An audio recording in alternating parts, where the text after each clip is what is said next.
play my whole career and never miss a game.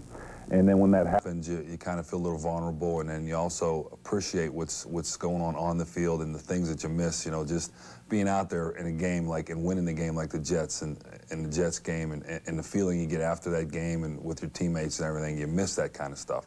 And so those are the things that I felt standing on the sideline. How much longer do you want to play? I think I'd like to play for another 4 or 5 years if I can. Yeah, it's more or less if your body, you know, holds up, because sometimes, you know, with my one knee the way it is and my Achilles, sometimes it's tough, you know, especially during the week in practice. How would you describe your relationship with Coach Shula early in your career and now? It really hasn't changed much, except for the fact that maybe, you know, I've been playing for so long for him and we've had a lot of success together. I think, you know, he respects that as far as me as a player is concerned. I have tremendous respect for him for his ability to coach for so long, and the intensity he does and the work ethic and all that is something that's really incredible, something that people look at and just marvel because of you know, the things that he's done over his career. But early on, I think the best thing that he did for me was he put a lot of pressure on me to be successful early, and even in camp when I was a rookie, to learn the playbook by me calling all my own plays. It's something that you know, a lot of young guys don't do. And do you do that now? No, but I did it when I was a rookie. That's the funny thing. But you know, I think that helped from the learning the offense. He put a lot of pressure on me to do well early. How important is the Super Bowl?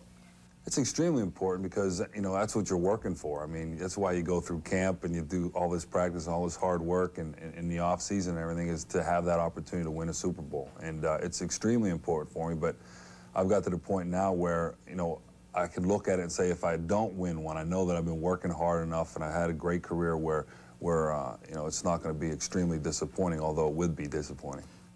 Dan is definitely the man for the Dolphins. Only scrambling Fran Tarkenton has thrown for more yards, more touchdowns, attempted more passes, and completed them than Dan Marino. Something else Fran and Dan share in common: 0 for the Super Bowl, which Marino is hoping will change before he decides to call it quits. Quickly, other top 25 hoop scores from Saturday: Dan Cross with 27 in Florida's win over Wake. And also Judd Heathcote with his 400th victory as Michigan State got by, sorry Tommy, Louisville. Get your pigskin fix tonight on ESPN, NFL Primetime, with all the sights and sounds of today's action. Get you going at 7 p.m. Eastern. Then it's a survival game for those Buffalo Bills against Miami. And their arch rivals would love to hammer that final nail in their 4-time AFC champs coffin. ESPN Sunday Night Football at 8 p.m. Eastern. Then be sure to join Keith and Dan for a complete wrap-up of all the day's sports on SportsCenter following the game. Enjoy the remainder of your Sunday sports day, everyone. I'm Robin Roberts. We'll see you next week. Your NFL Sunday gets underway with Chris Berman and company on the one and only NFL Game Day, which is coming up next. Enjoy.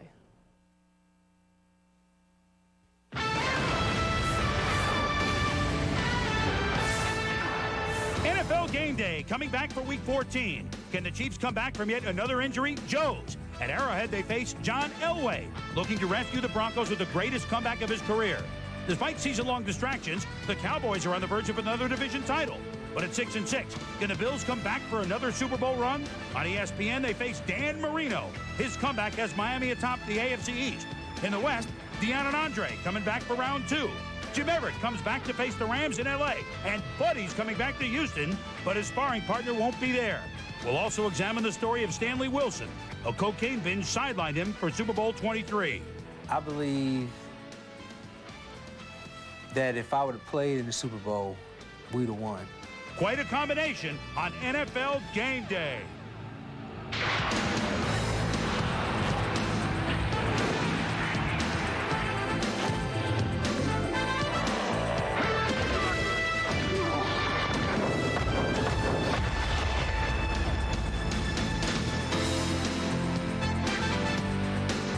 Hello once again, everybody. I'm Chris Berman. Welcome to Week 14 of NFL Game Day. Sundays in December. Time to separate the men from the boys, or is it boys to men? Well, at any rate, we've got our men in the trenches as usual. Tom Jackson, Philly Tim, Chris Mortensen, and a band of thousands. And we have our biggest game in the 8 years that we've been doing Sunday night NFL games here on ESPN.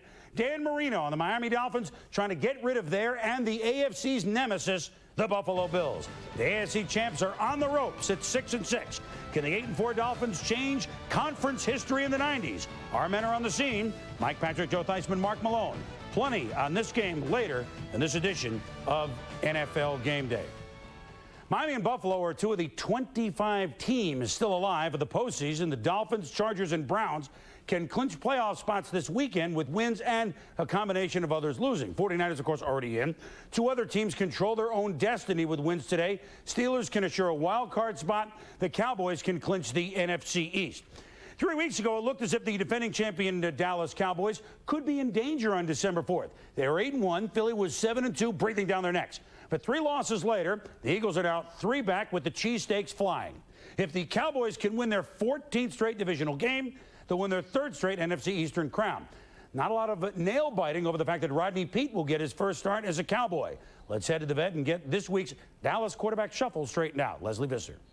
Thanks, Chris. Well, the change has come, and it's under his thumb. It's a glorious day for Rodney Peete's first start as a Dallas Cowboy, and he doesn't have to be spectacular today, just steady. We've got the best defense in the league right now, and so many great players on this team that the quarterback doesn't really need to go out and try to make every play. So I'm going to let Emmett run for what he wants to run for and throw the ball up to Alvin and Michael and let those guys make plays for me. Troy Aikman is here. He'll suit up as the 3rd or emergency quarterback, but Barry Switzer would certainly prefer not to use him. If we had the game won and there was 4 minutes to go and we lost both of our quarterbacks, we need someone to secure the exchange and give the ball off and get out of the way. So we would never jeopardize Troy. There's no way. As for Rich Kotite, who's averaged nearly 10 wins the past 4 years, he's hearing rumors that he's about to be replaced by Jimmy Johnson. Kotite said his definition of coaching here in Philly is an old Mike Schmidt line, the thrill of victory and the agony of reading about it. I think we've got opportunity here. We've got 4 games, and I'm trying to get this team in the playoffs, and I'm confident that we'll get there. The latest rumor is that Eagles owner Jeff Lurie called Jimmy Johnson in the past 2 weeks. Lurie told me this is absolutely untrue. In fact, he said, I haven't spoken to Jimmy Johnson for weeks. Now, that doesn't mean that a change isn't possible or probable. Lurie said, it's hard to affect change in your first year. You inherit most of the executives and the roster, and I intend to win a Super Bowl. Lurie said, I grew up watching the Boston Celtics, where playing for a title is expected. Chris, check back in the next 3 or 4 weeks. All right, Leslie. Then what about Leslie quoting the Stones there? We'll go back to her a little bit later to get another hot rocks. Jimmy Johnson here, Mort. I mean, would he take the big-time money at Philadelphia and, oh, by the way, have a shot to jam it to Jerry Jones? Would he go to Philadelphia? Would he really go geographically where he said he wouldn't? Well, I don't think so. But if ever there was incentive, Chris, that would be the place. It's obvious Jimmy's the hot name. He says he'll make a decision by the Super Bowl, and Jeff Lurie will take his best shot shortly after the season. 2 prospective Tampa Bay buyers contacted Jimmy's attorney recently, and if the Bucs can't consummate a sale soon enough, the trustees could do a deal with Jimmy, much like New England did with Bill Parcells, complete with an escape clause if he doesn't like the new owner. Now, the Rams are another factor.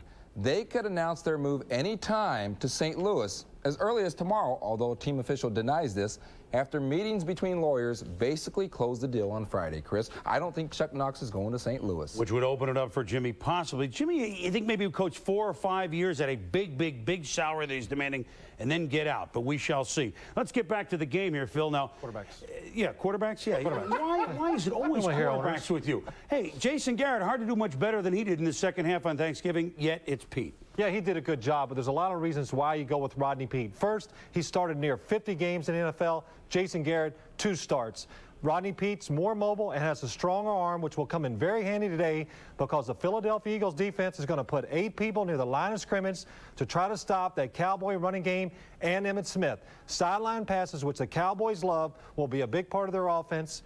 Rodney Peete can throw them. Jason Garrett can't. Philadelphia might be better off putting 11 people at the line of scrimmage and just letting the receivers run free. Isn't the point of the Dallas Cowboys that they're a great football team? This game is going to be won by Emmitt Smith running the football, Alvin Harper going up in a crowd and making catches, and the willingness of Michael Irvin to run across the middle of the field, whether it's Jason Garrett, Rodney Peete, or even Phil Simms. The commitment of this team is winning as a team. And Emmett trying for a 6th straight 100-yard game against the Philadelphia Eagles. Yeah, Phil would win that game. That's the way it works. 6-6 Denver is at 7-5 Kansas City in a late Arrowhead start. Both playoff hopefuls need it badly. Denver has won 3 in a row. John Elway 10-4 against Marty Schottenheimer, but The Bronx now face 3 straight tough road games. Joe Montana engineered that Week 7 Monday night last-minute comeback when Kansas City won a mile-high 31-28, but that will not happen today. Joe has a sprain on the top of his foot where he ties his shoes. There's no bone chip as was originally rumored, but he simply can't push off. Now, other rumors in reports this week that he'll retire at the end of the season's end, they're premature. Now, if you know Joe, some of us do, then you know that no matter how he's leaning, he'll always wait until the end to decide 100%, kind of like a 2-minute drill. If I decided to retire, I would definitely make an announcement. I mean, I'm not going to sit back and make that at this point in time because we're right in the middle of a race to make the playoffs and get to a Super Bowl. And why would I want to distract from that at this point, even if I had decided, which I haven't. And it's ridiculous to even think about. Joe will be the 3rd quarterback today unless he can't walk in the pregame warm-ups. Remember, it's a late start. So that means he'll be behind 2 great nicknames, Steve, I Got You, Babe Bono, and Matt, Werewolves of Blunden. Let's get up to date in Kansas City with our Andrea Kramer. Andrea? Thank you very much, Chris, and welcome to a dreary Kansas City where they are expecting sprinkles by game time. Steve Bono is the man today, and the Chiefs have faith in him because they remember his last start in 1991 when he led the 49ers to a resounding win over Kansas City. Bono has good mobility, he throws the downfield pass well, and the Chiefs will help him out today by cutting the number of offensive options in half. Perhaps the best news for Bono, though, is the return of left tackle John Alt and Marcus Allen.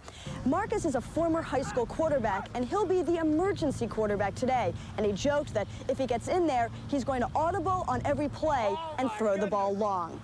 The Chiefs could also see the surprise return of wide receiver Willie Davis, although they'll be without wide receiver Lake Dawson. On defense, they'll get back Mark Collins and Neil Smith, who'll wear a brace protecting his torn triceps. Smith will concentrate on his pass rush, which should take some of the double-team pressure off of Derek Thomas. Is it in the back of your mind that the defense may have to win it? Well, you know, that was part of the argument last week that defense had to win it. I think that offense is going to have to step up and play like they're capable of playing. As for John Elway and the Broncos, keep an eye on tight end Shannon Sharp and his 2 bad ankles. Sharp told me last night it's the worst he's felt all season. But his offensive coordinator Jim Fossil also told me Sharp always manages to come through, and he expects him to be out there today. And a final note. Due to the crowd noise at Arrowhead, the Broncos offensive linemen will wear silicone earpieces, which they hope will filter out screaming fans so they can hear Elway better, especially out of the shotgun. And Chris, center Dave Wydell told me they're also useful because they screen out rap and bad country music. Thanks. Actually, I've been wearing this for years to screen Tommy out. I just don't want to hear him. Tommy, you know, Joe out, but you're telling me the offense might be a little better for Kansas City? Well, as much as that pains you, I think that the offense is going to be better without Joe Montana, but it's because of the supporting cast. When I talk with Paul Hackett, the offensive coordinator of the Chiefs, this offense has been being dictated by the absence of the left tackle, John Alt. With Alt back in that lineup, we're going to see a much more proficient offense from the Chiefs than we've seen the last 3 or 4 weeks. Yeah, the last 3 or 4 weeks, all this offense has been doing is throwing little screen passes and play action passes, little dump passes. Today, they got to get the ball back down the field against this Denver Bronco defense. If Joe Montana's out, there's no one to blame but the Kansas City coaching staff. They said they would rest this guy during the season periodically. They didn't do it. Now that he's hurt and he's out, maybe he gets rested, he comes back, he's more efficient, more productive for the playoff run. Well, speaking of Joe last night, he is hopeful that he can play. The next game is not till 8 days, Monday night against Miami. He is hopeful for that one. They won't know till late in the week. The Seattle Seahawks are home today against Indianapolis, but you can excuse them if they're not focused on this game. Last Thursday night, a vehicle carrying 3 Seahawks crashed into a utility pole. Backup defensive tackle Mike Fryer, serious condition at an area hospital with a broken neck, probably will never walk again. Running back Chris Warren suffered 2 fractured ribs, was treated and released. Backup running back Lamar Smith had a chip fracture in his spine. Obviously, some heavy hearts in Seattle. Some things just transcend football, and this is one of them. I mean, this is big. And so I'd be foolish to think that, hey, I mean, yeah, we play Indianapolis this week, but, you know, Mike is hurt. He's hurt, seriously hurt, and we need to take a moment to say, hey, man, let's pray for you. Let's encourage. How can we be a support? How can we support Chris Lamar? What can we do to help? I think everybody in the football world, they don't have to be in the football world, feels the same way as Eugene Robinson and the Seahawks. By the way, Chris Warren has medically been cleared to play in this ball game, but he was excused from staying at the team hotel last night. It's really his decision if he plays in that later start today in Seattle. Still to come on Game Day, you may remember Super Bowl 23 as one of the most exciting ever, the 49ers over Cincy, but we'll hear from Stanley Wilson, who went AWOL from the Bengals the day of the game. It's a riveting interview, trust me. And also coming up, the Bills want to return to the Super Bowl, but they're on the brink tonight in Miami. John Elway from 105 to 6 and 6. Could this be his greatest comeback ever? Round 2 of Dion against his ex-mates. What will he and the Niners have in store? Next up, Dallas without Troy again today. We'll check in on the champs.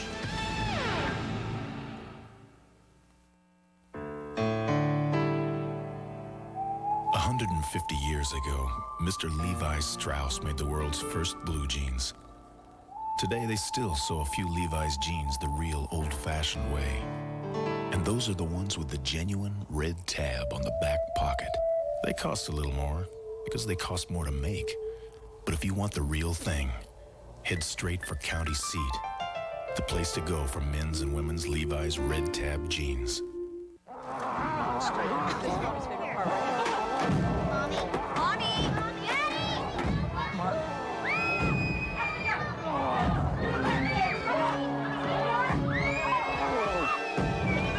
It's scary how clear it is. It's only a movie, except on a Sony big screen TV. Oh, good. Something romantic. The all-new Subaru Legacy looks beautiful against a photographer's backdrop, but its true beauty is best seen against the elements. Subaru all-wheel drive is the ultimate safety feature.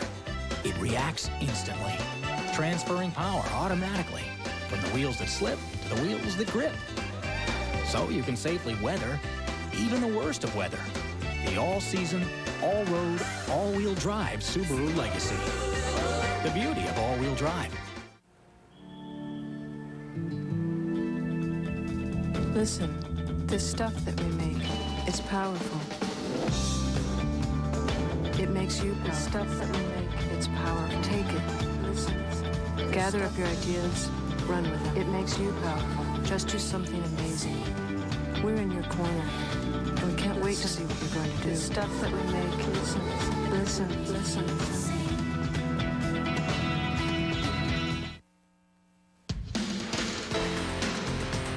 NFL Game Day is brought to you by County Seat, the place to go for men's and women's Levi's red tab jeans.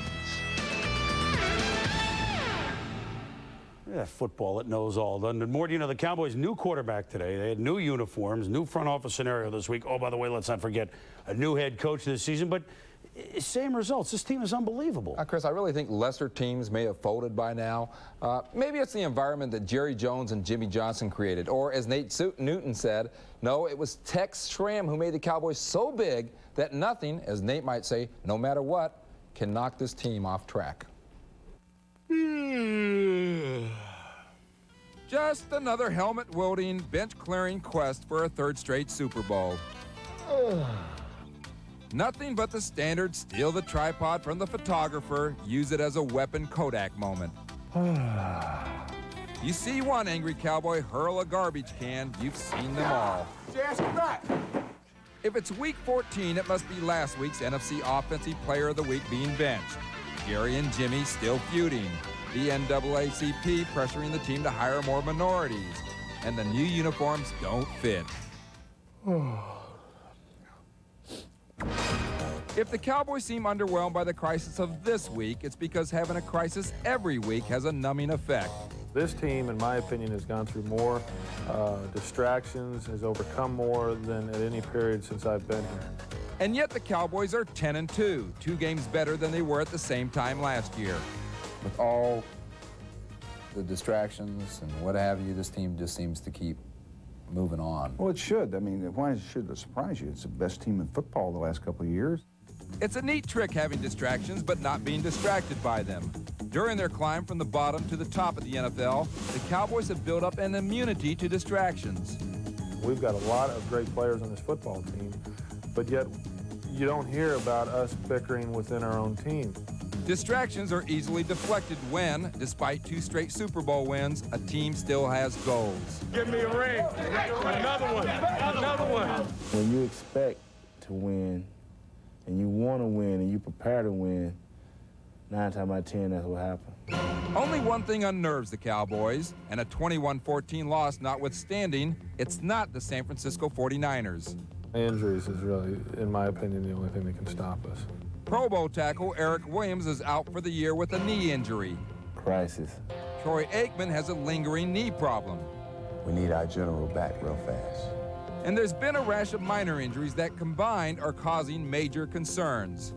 At one point, people would have said, you know, who cares? It's just a toe. It's just you know, a heel. You know, now it's getting to be a big problem for us. But take away the injuries, and the Cowboys are very pleased about where they stand. Is there one major catastrophe that could stop the Cowboys? No. Now, you know, God can sweep through here with a hurricane, earthquake come to Dallas, you know, engulf us, you know, we can have a bad airplane ride. But other than that, man, hey, we got too many weapons.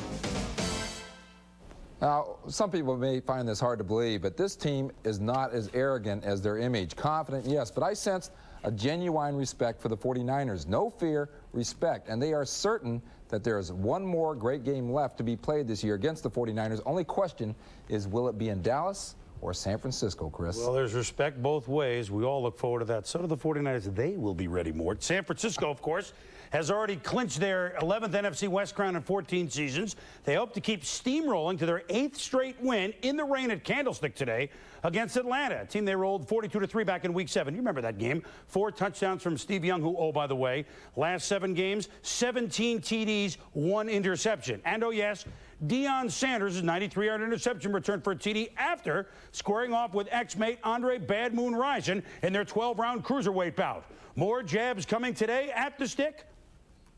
I won't fight. I mean, I won't fight. I know for sure I won't be getting into nothing like that. That's foolish. I mean, that's what a lot of people want to see, too.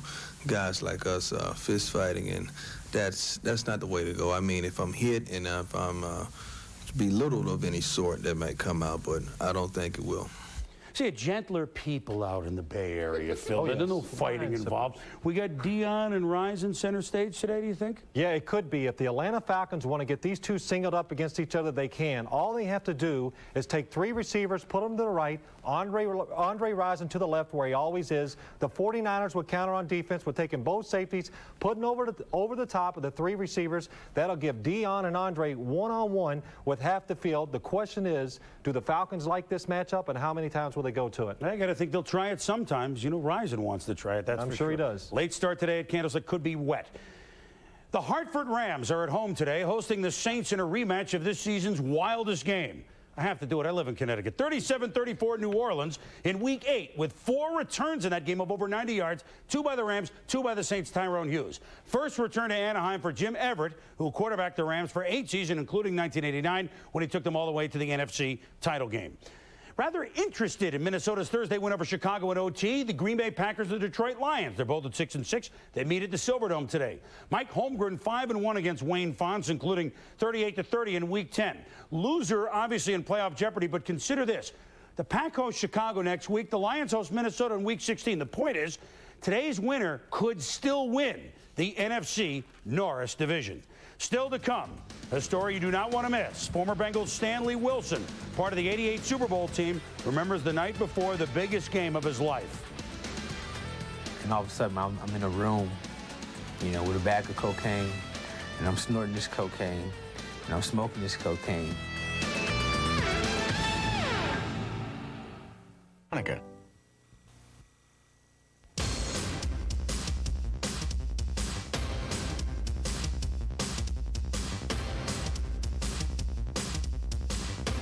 We'll go back to the Cowboys and the Eagles, where Philly is having trouble getting the offense going. Also, John Elway looking to orchestrate his greatest comeback ever. The Broncos making a playoff run. And the Bills, the drive for 5 on the line with every game they play. Could it be the end of an era? Up next, playoffs on the line for the Patriots and Jets. Earlier this year it was Jets, Jets, but, well, you know.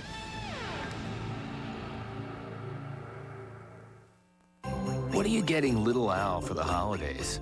He's growing by leaps and bounds. Remember his size this week? No? Better come into Radio Shack. We have hundreds of the gifts kids want most. And besides, with a gift from Radio Shack, there's no question. One size fits Al. Radio Shack. You've got questions, we've got answers. If you're looking for a reliable place to service your car or truck, I've got great news for you. It's a Pep Boys Automotive Super Center. No matter what you drive, their ASC certified technicians are here when you need them, day or night, even on Sunday.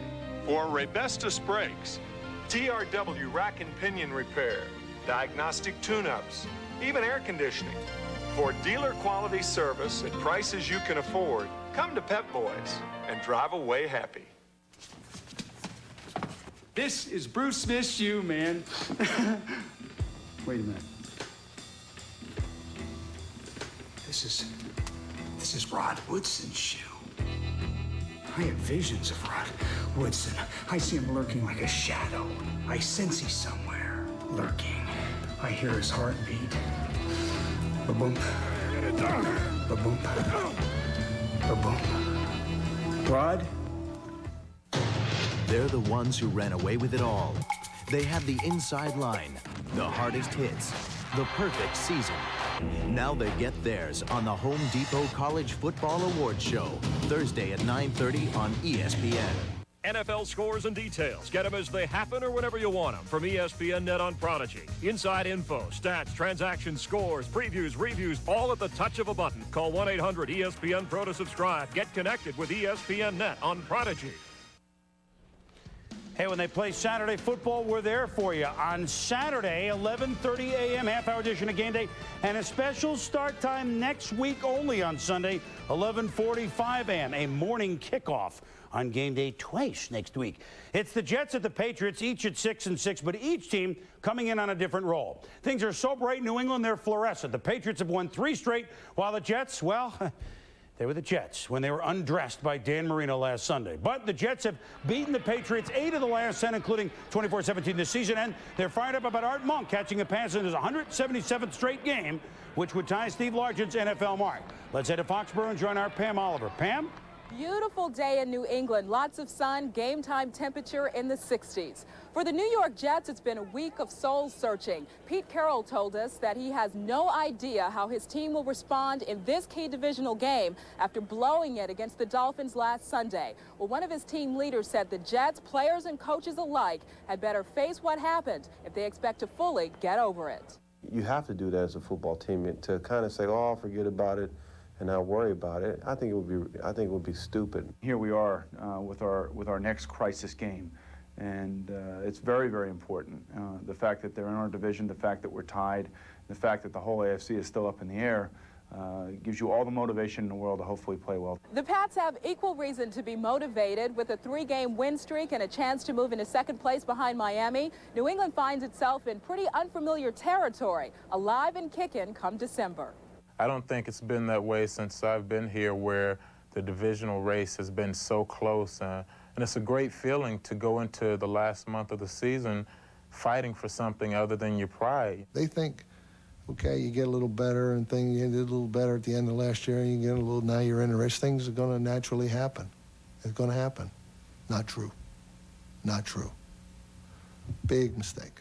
Typical Bill Parcells' approach to keeping his players grounded. Key for the Pats today, a good performance from Drew Bledsoe, who made some bad reads, especially on blitzes when the Jets beat them 7 weeks ago. And Phil Boomer Esiason told me that after watching film of Warren Moon and Dan Marino in previous games against this team, he fully expects New England's defense to come out and try to confuse him with a whole lot of different looks. You're right, Pam. This is a different defense on New England. They are going to try to confuse him. Up front, the defensive line is stunned more to stop the run. The secondary playing a lot more coverage, trying to confuse the quarterback, and blitzing, something they've been doing a lot of the last couple of weeks. Let me show you one they're going to see today.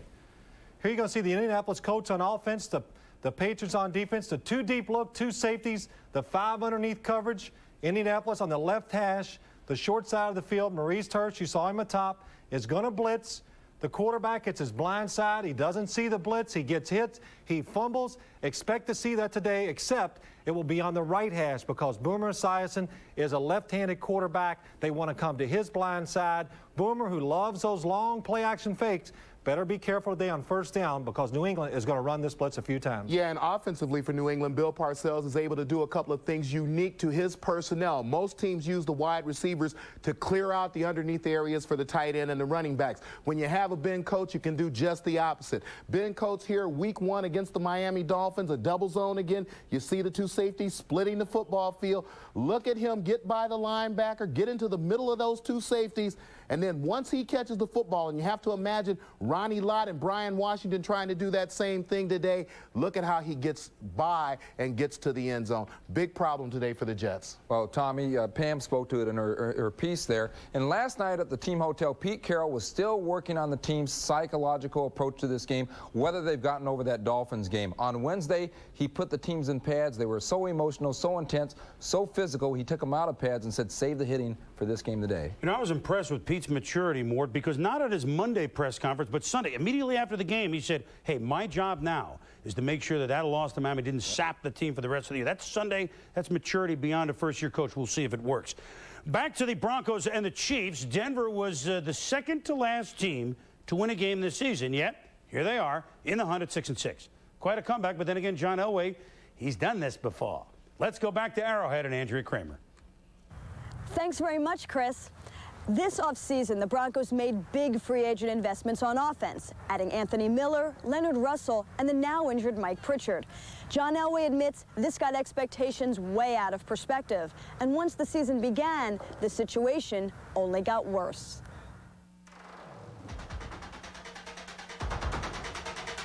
The thing that got me going is you know, at 0-4, I started getting embarrassed.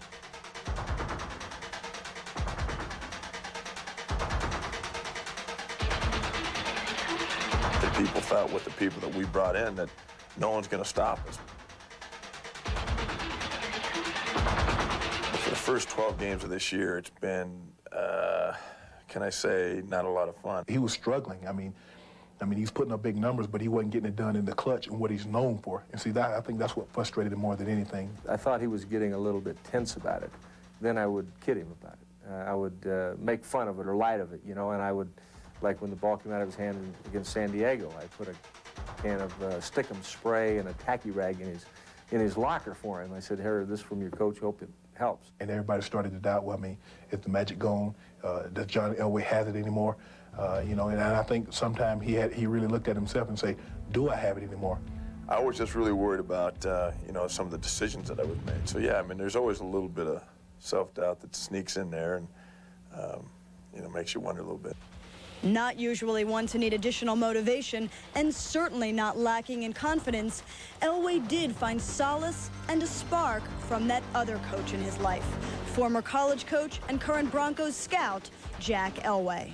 My dad's always said that, you know, he said this year, he said this is going to be, they talked about all the other comebacks, he said this is going to be your greatest comeback of all time, and so, I mean, that kind of add a little fuel to the fire and kind of get the juices flowing inside it. You know, he's right. It gave me something to play for and kind of excited me. It's unusual that a guy that has all the comebacks that he's had gets a position to maybe make the best comeback ever in the NFL to go to the playoffs. And you may see the best of John Elway at this period of time.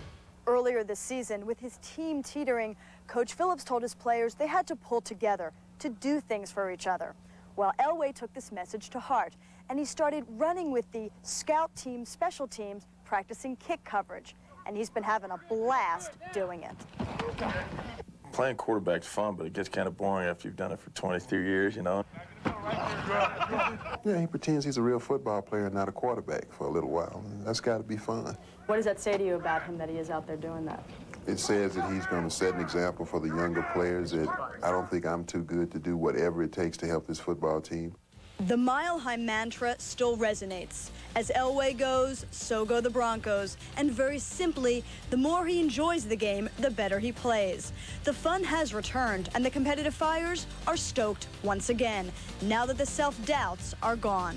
Once he realized that he did have it, he still had it, he's going to have it for another 2 or 3 years, we started winning football games. It's a challenge. I mean, anytime it's a challenge, and if you look at it that way, I think that especially when you get, you know, this far into your career that I am with 12 years, sometimes you need a little jolt or something that you can really play for. Yesterday, the Chiefs players were telling me they're still concerned about Elway's mobility. They're especially leery of the quarterback draw, a play he scored on the past couple of weeks. And Tommy, as Derek Thomas told me, Elway has broken many spirits on defense with his scrambling ability.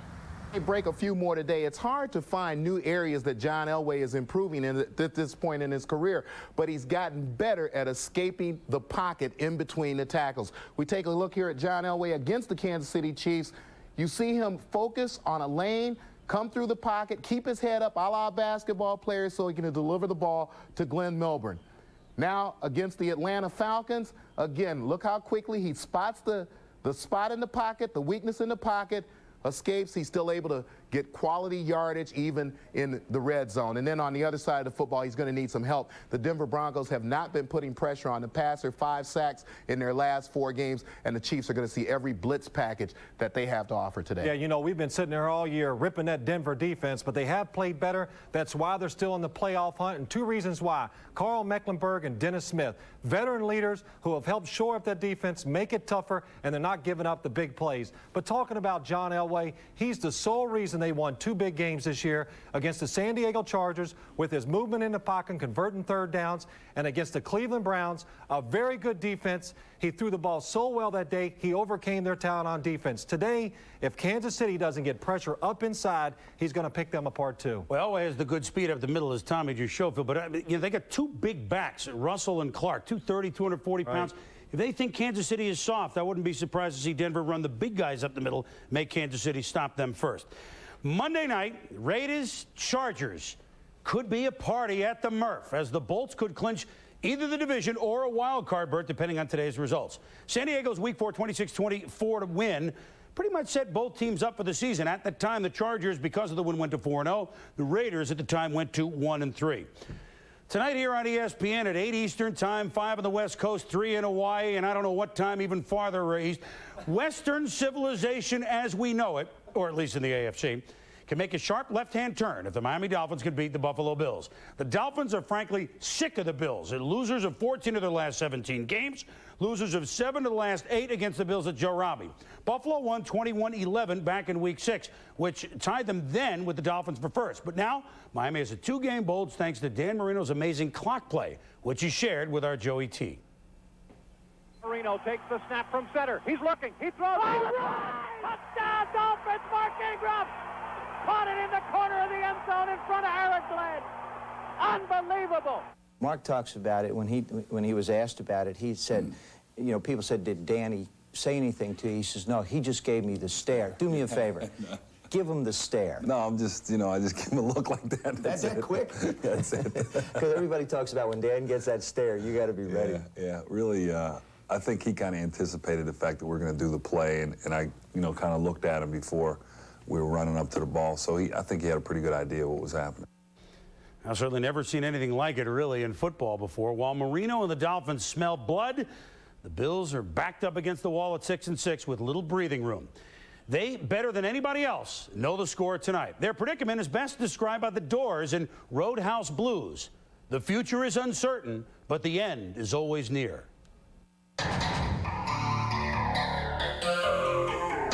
State the importance of this game in terms of your season. It's a do or die situation for us. It's no longer time to say one at a time and all of that. We know how key this game is. Our season could go down the drain if we lose to the Dolphins. If we should happen to come up on the short end of the stick so far as this game is concerned, our chances and hopes for the playoffs are pretty much gone. This is definitely a win that we have to have. For this football team to return to the Super Bowl, you now have to win the next 7 ball games. Can you guys do that? Anything's possible. The way our season has been going, if you really look at it down the road, 7 in a row won't be possible because we've been going up and down all season long. It's going to take a great deal of work. It's going to be very difficult. But anything worth having is not supposed to be easy. Nothing's impossible for the Buffalo Bills, and that's for sure. one thing we're focusing on, and the only thing that we're focusing on right now is the Miami Dolphins. And if we look any further, we'll find ourselves looking outside in. If for whatever reason you guys don't come away with a win, it could signal the end of what has been one of the greatest runs in sports. You guys given any thought to that? No, never even think about it. I'm not gonna start thinking negative. I don't think there's a person on this team that thinks negative. The coaches don't think negative. I'd rather prepare for victory and think about the next game, and at that, if and when the time ever comes that we're disappointed in those efforts, I think that'd be time to reflect. I'm not prepared to throw it in yet, and I don't think the players on this football team are prepared to just throw, you know, what we've had over the last 4 years away. I'm not counting us out yet this year. The person that counts us out, or the person that's going to be sorry at the end. Well, confidence certainly not a problem, never has been a problem, never will be a problem with the Buffalo Bills. They are a throwback team. If you're going to beat them, they're going to fire off all of their bullets before you get rid of them. And one thing they have going into this game, Tommy, is they have, at least in the physical department, feel that they've out-physicaled Miami before and feel they can do that again tonight. So that's got to help their psyche. With the running game, the 14 wins that they've had in the last 17 games they played against Miami, they have averaged 181 yards per game rushing the football. That's an amazing stat because it covers 7 years. You combine with that the fact that they have had 10 days off. I would look for the Buffalo Bills to be a major challenge for the Dolphins today. And offense is not the problem for the Buffalo Bills. Jim Kelly has played exceptionally well the last 5 football games. It's defense. If Bruce Smith doesn't get pressure on the quarterback, the rest of the defense is average. The corners are having trouble playing man-to-man coverage. You got a hot Dan Marino. Corners are having trouble playing man-to-man. It's a bad setup again for the Buffalo Bills. Hey, you know what's been down for them? They had 47 takeaways last year. They led all of football. Right now, after 12 games, only 21. They need takeaways big time tonight here on ESPN at 8 Eastern time. We might be watching. Coming up, the Eagles' offense. Where, oh, where has it gone? They've lost 3 in a row. We'll examine that in a moment. And disgruntled in Houston, Webster Slaughter balks at the new regime. We'll be back.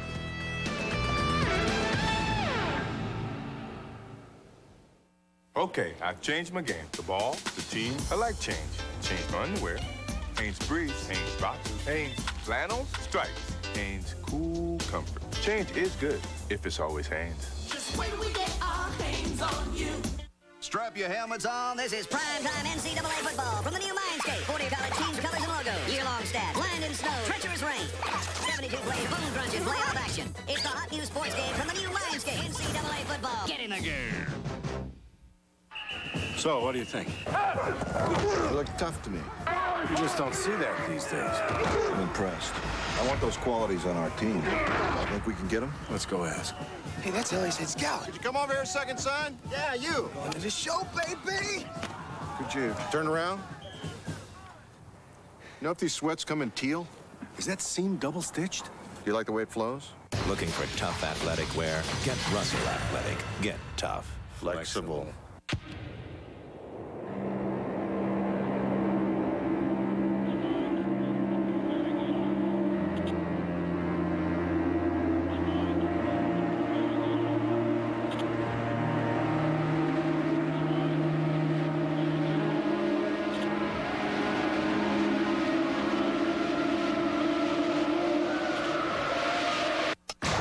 NFL Prime Monday, tomorrow, 7:30, ESPN. Welcome back to Game Day. Buddy brings his Cardinals back to Houston, but he finds his vilified run-and-shoot offense gone from the Dome. Speaking of offense, don't expect a lot of it here. If you add Arizona's 154 points they've scored this year to Houston's 167, that's still 40 points less than the 49ers have scored. Houston's Webster Slaughter has badmouthed new coach Jeff Fisher, has told him he won't play hard. He's been fine, all because he won't get contract incentives now that the run-and-shoot has been shot. Speaking of shaky offenses, that's what happened to the Eagles in their 3-game slide. Their running game has gone straight into the Schuylkill River. Will it swim against Dallas? Let's rejoin our Leslie Visser. Chris, fans came here yesterday to see the Army-Navy game, and today they're at war with the Eagles, and they have reason to be disappointed. Randall Cunningham's made some poor decisions lately. He's also been sacked 15 times in the last 4 games, and the running game has slowed to a walk. We need more production on first down. You can't have a good offense when you're 2nd and long and 3rd and long, and that's what's happened to us the last 3 games. If you look at our first 3 possessions against the Falcons, we started off Second 13 because Charlie went the wrong way. Second series, we had an incomplete pass on first down, second 10. Third series, a penalty. So we're just digging ourselves a hole on first down, putting ourselves in a situation where we have to throw the ball. The Eagles will make one lineup change to improve the pass rush. Burt Grossman will start at right defensive end in place of Greg Townsend. The Eagles are going to try to pull out of that downward spiral, but Chris, they picked a tough week to do it. Yeah, going up against the champs. Thanks, Leslie. Enjoy the game. More getting ugly in Philly, huh, offensively? I'm hearing more Philadelphia teammates complain about Randall Cunningham criticizing play calling in the huddle while on the field. He's not providing the leadership they need, Phil. Yeah, and they're not getting that leadership on defense either. Byron Evans, their middle linebacker, he's been out. They're having trouble stopping the run. But what really disappoints the Eagle coaching staff is the play of their corners, Eric Allen and Mark McMillan. They haven't been doing a good job. That's why they're struggling. Yeah, and the underlying reason is the fact that Richie Kotite knows at the end of this year, unless he is in or wins a Super Bowl, he probably will not maintain employment in Philadelphia, and coaching on the sideline is already hard enough. Well, not with that coming down from the front office. You cannot underestimate the damage that Jeff Lurie has done trying to fix things in future years for this team this year. Can't underestimate it. For those of you who are upset that you have plans today and are going to miss today's Skins-Bucks game, not to worry. They play again in 2 weeks. This was supposed to be the rookie quarterback showcase, but only Heath Schuler starts today. Trent Dilfer rides the pines for the Buccaneers. In the 50s and the early 60s, did it get any better than Jim Brown against Sam Huff? Hard to believe the New York Giants will travel to Cleveland for the first time in 21 years. When they get there, they'll recognize some old friends, like the Natalie-clad coach, Bill Belichick, not to mention Natalie-clad linebackers Carl Banks and Pepper Johnson, who'd like to rub some salt into the Giants' wounds this season. Giants have won 2 in a row, but the Browns have won 5 straight in the dog pound. Coming up next, the 90s Steel Curtain looking to flatten the Bengals, and former Bengal Stanley Wilson tells his compelling story. The cocaine told me where to go, what to do, how to do it, when to wake up, when to go to sleep. I thought there was a good chance he was dead. You jerk. I never want to see you again. Oh!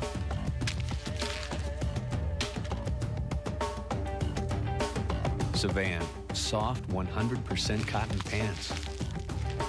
They're the only pants made with Process 2000, so they don't wrinkle, which means you'll always come off looking good, no matter what you've done.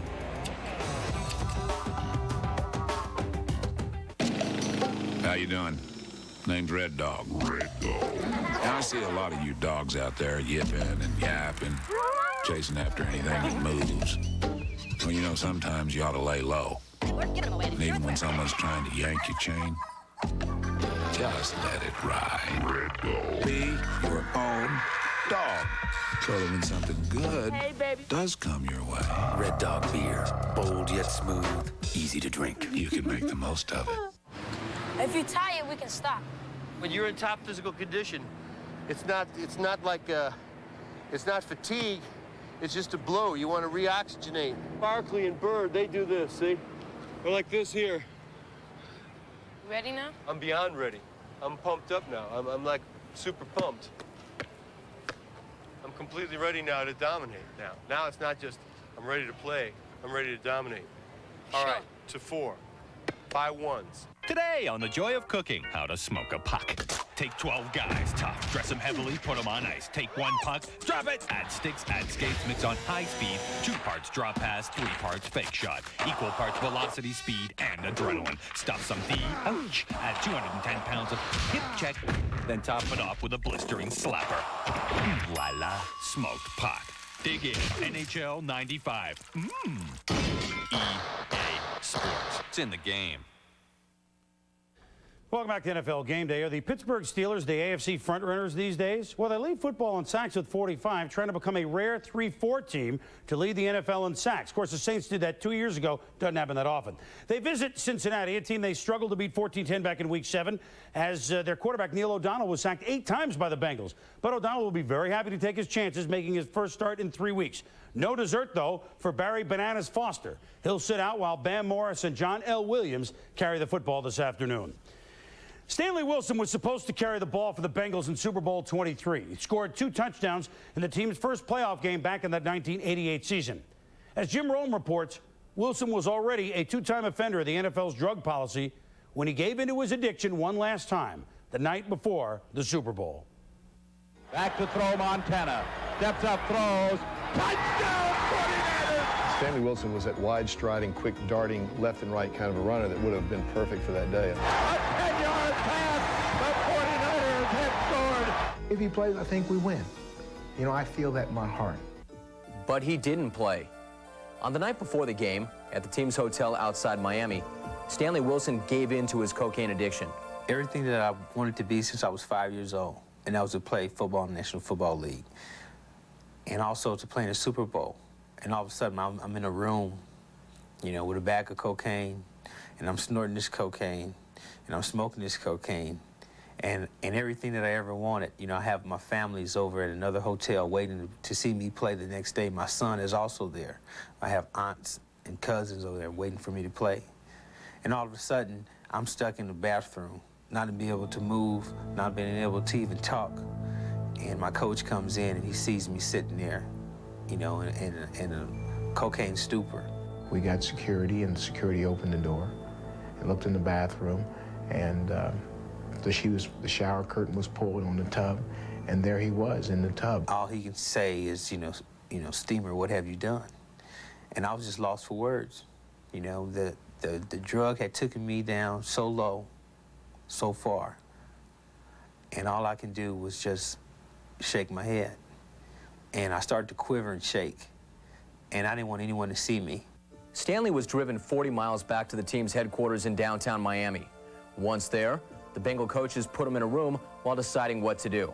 I didn't want to live. I didn't want to do anything. I just knew that I had to get out of there. They had security everywhere in that place.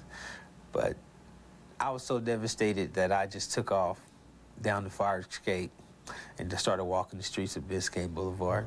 And, you know, it was a very lonely experience, very lonely, very empty, very black. And I felt so insecure about being a human being, let alone a football player. And I never could shake that. For the next 2 days, while family and friends worried, Stanley Wilson was nowhere to be found. I thought there was a good chance he was dead. I think football meant that much to him, that he might get into a state of depression, especially when he came down from the buzz, that he would just do something stupid.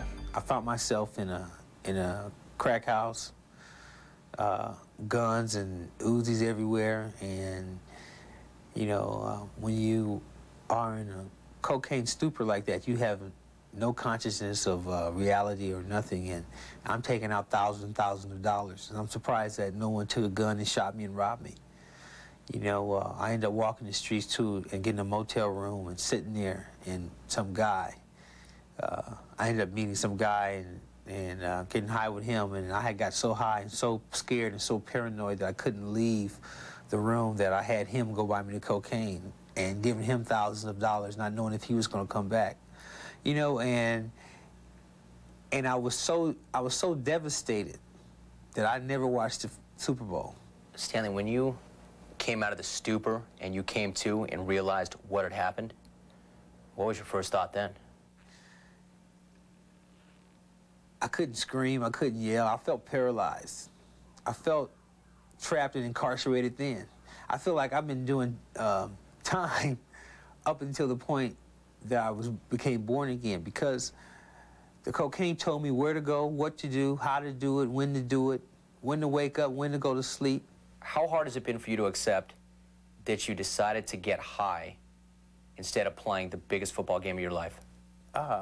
It's easy to accept it, that it happened. You know, it doesn't stop the fact that it hurts.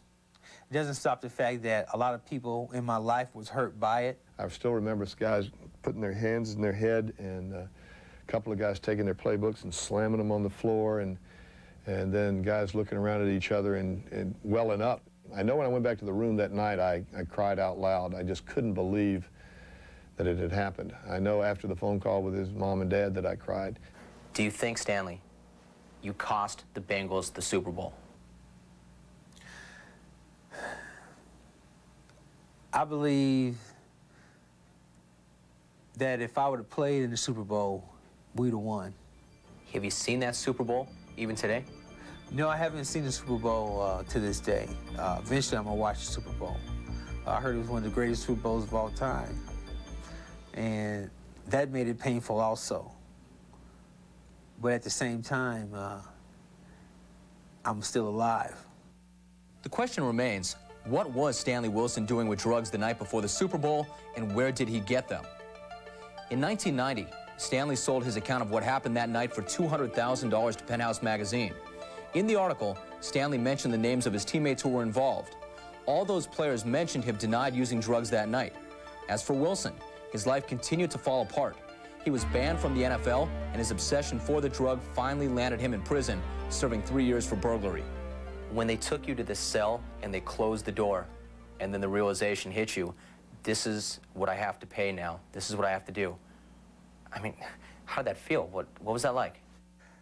It was very cold, I felt callous, real numb. It was a very eerie feeling, very empty. And that's when I found out who I was. See, I didn't have the bank account, the fancy car, the nice home anymore. I was in the cell, and that's all I have now. Today, Stanley lives in a halfway house in Los Angeles, serving the last few months of his sentence. He spends most of his time thinking about his family, his parents Henry and Beverly, who stood by him from beginning to end. But mostly, he thinks about his son Stanley Jr. and a possible return to the NFL. Well, with football, I want it to be more like such of a stepping stone. I still want to prove a point to myself. Also, I have a son, and the thing that I also want to prove to him is no matter what happened to his father in his life, that he never gave up. Stanley Wilson believes he is on his way to recovery. He says he hasn't touched drugs in over 3 years. But the question still remains, should he get another shot at the NFL? Should he be trusted again? Stanley is one of those guys that he could look you right in the face and give you that bright smile and lie to you. Now he's out, he's clean, he's done his debt to society, and if in fact he can stay that way and prove to everybody else by himself that he can, why shouldn't he be given another chance? As far as coming back and participating, you had that chance, and it got away from you. I think I'd stand by that. As much as I love Stanley and I'd love to see him have a wish come true, and I know that's his wish, I think that might be the wrong thing to do in the big picture. A lot of times, people in society looks at someone who goes to prison or someone who does drugs as a bad person. They don't see it as the person did a bad thing. And I just want to emphasize that I know that Stanley Wilson is a good person.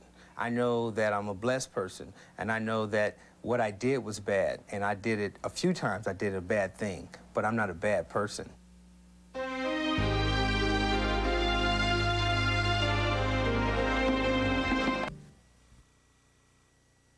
Hello, my baby. Hello, my neighbor. Hello to all of you.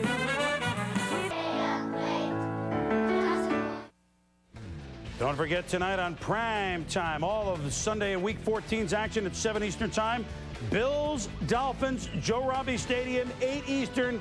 Doesn't get any bigger than that one.